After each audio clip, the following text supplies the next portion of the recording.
মানসিক ভারসাম্যহীন হোক, চোর হোক অথবা দাগে আসামি হোক, কাউকে এভাবে পিটিয়ে মেরে ফেলার অধিকার বা সাহস কোনো একজন ব্যক্তি কিভাবে পায়? অন্যায় সবসময় অন্যায়। একজন জলজন্ত মানুষকে পিটিয়ে মেরে ফেলতে যাদের একবারের জন্যও বুক কাঁপে না, তাদের মধ্যে মনুষ্যত্ব থাকতে পারে না। পর্দায় যাকে দেখতে পাচ্ছেন তার নাম তোফাজ্জল হোসেন। ঢাকা বিশ্ববিদ্যালয়ের আইন বিভাগের সাবেক শিক্ষার্থী এই তোফাজ্জল হোসেন। ঢাকা বিশ্ববিদ্যালয়ের শিক্ষার্থীদের নির্মম নির্যাতনে প্রাণ হারায় তোফাজ্জল। বাড়ি বরগুনার পাথরঘাটা উপজেলায়। 4 বছর আগে মানসিক ভারসাম্যহীন হয়ে পড়েন এই তোফাজ্জল হোসেন। বাবা মা ভাই বোন কেউ না থাকায় তোফাজ্জল হোসেনের সুচিকিৎসার ব্যবস্থা হয়নি। মানসিক ভারসাম্যহীন হয়ে পড়ার কারণে বিভিন্ন স্থানে ঘুরে বেড়াতেন এই তোফাজ্জল হোসেন।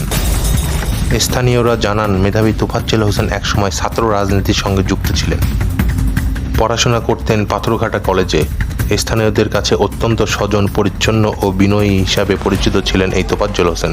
কিন্তু হঠাৎ করেই তার পরিবারে নেমে আসে একের পর এক স্বজন হারানোর বেদনা। 8 বছর আগে সড়ক দুর্ঘটনায় প্রাণ হারান তার বাবা।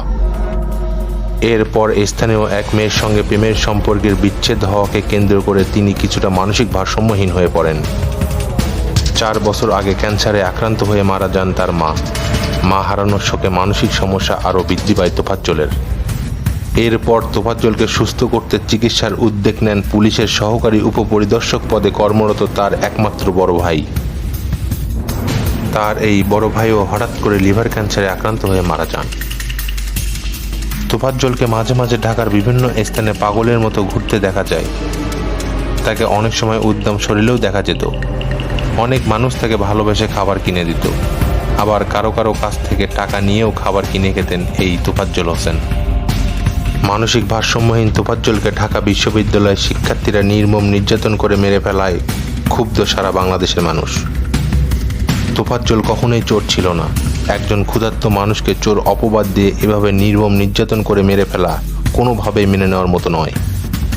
একজন মানুষকে নির্মমভাবে পিটিয়ে মেরে ফেলা কখনো ক্ষমাযোগ্য অপরাধ হতে পারে না। আমরা বাংলাদেশের জনগণ তোফাজ্জলের হত্যাকারের বিচার চাই। ছেলেটির মা নেই, ভাই নেই, বোন নেই, বাবা নেই, কেউ নেই। অভিভাবকহীন এরকম একটি মানসিক ভারসাম্যহীন ছেলেকে যারা হত্যা করেছে তাদের দৃষ্টান্তমূলক শাস্তি দাবি করছি। ঘটনার সঙ্গে যারা জড়িত তাদের দ্রুত বিচারের আয়তায় নিয়ে আসতে হবে। এটা একটি সুস্পষ্ট অপরাধ। যে বা যারা এর সঙ্গে জড়িত তাদের শনাক্ত করে শাস্তির ব্যবস্থা করতে হবে।